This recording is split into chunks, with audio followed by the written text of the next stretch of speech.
In this video, I'll show you how to work with MySQL database in order to read the data from a table, and also we'll write back data into MySQL table. We'll also look at the basic settings and the advanced settings and connection create component, etc. So let's get started. I'm on MySQL Workbench. Currently, I'll be making use of a table called university. And as you can see, I have got some data in this table. I'll be using this table as an input. We'll create an output file back on MySQL. Alright, so for that, let's go back to our Talend Studio. And before you start any job, try to follow some of the best practice to have some notes in the section, and also make use of metadata so that we concentrate on reusing the existing connections. Alright, so I have a metadata created for MySQL. Let me go ahead and create the connection using TDB connection component, and I want this to happen as soon as I start my job. So I'll bring in the pre-job component. Alright, so now my connection is created to MySQL. Let's look at the properties here. Alright, as you can see the properties like hostname, database, everything is now pulled from the metadata. So you don't have to do anything. So there is a way you can do the connection pulling with this option. You just create one connection and use it throughout your Talend job. If you have like 100 database component, all those 100 database can make use of this connection. So for that you can create any connection name here, and you can use this shared connection name across all your um, the database components. Alright, so under advanced settings you have a way to perform auto commit.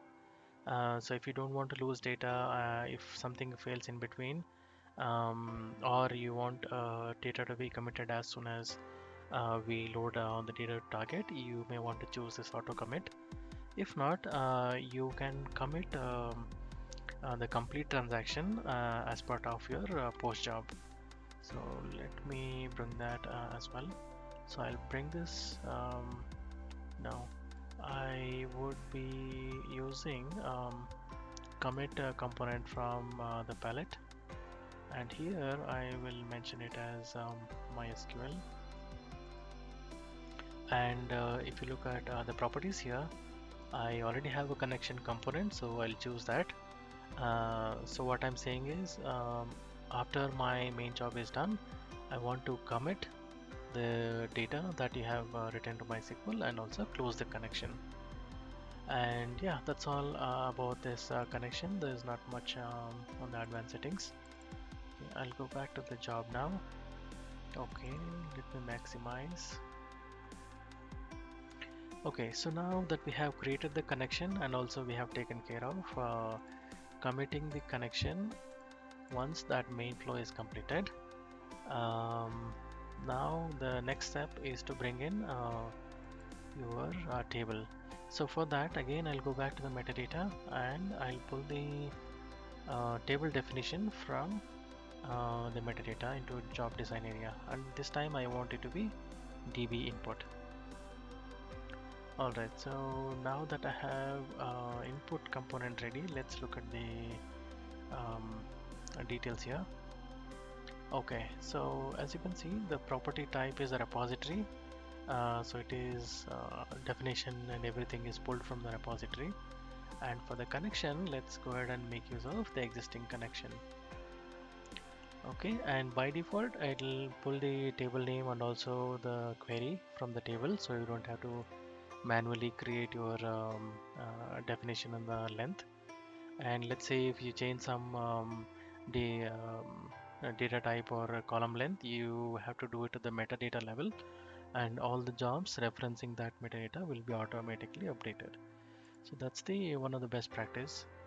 Alright, so basic setting is done. Under advanced settings, you have an option to trim all the string columns. If you have data having unwanted spaces in the beginning or in the end, you have an option to trim those, all the string columns or a particular column from this section here. Alright, so this is all about the input component. Let me bring in the output component. The same way we'll be dragging and dropping the from the metadata, and this time I'll be using DB output component. So let's look at component properties here.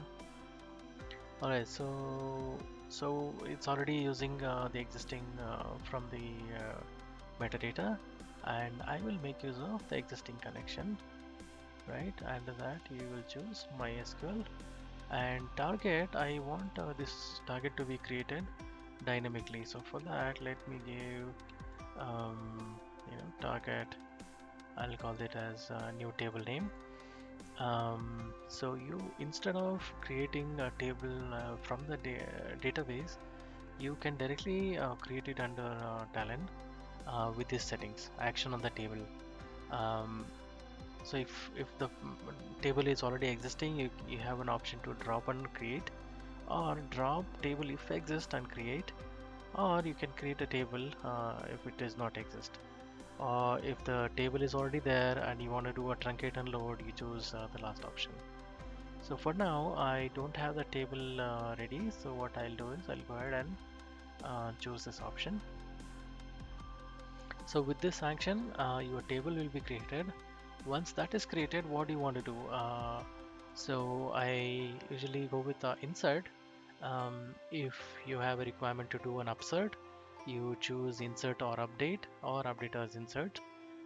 This is basically to perform an update for an existing records based on certain keys defined. If not, it will directly insert.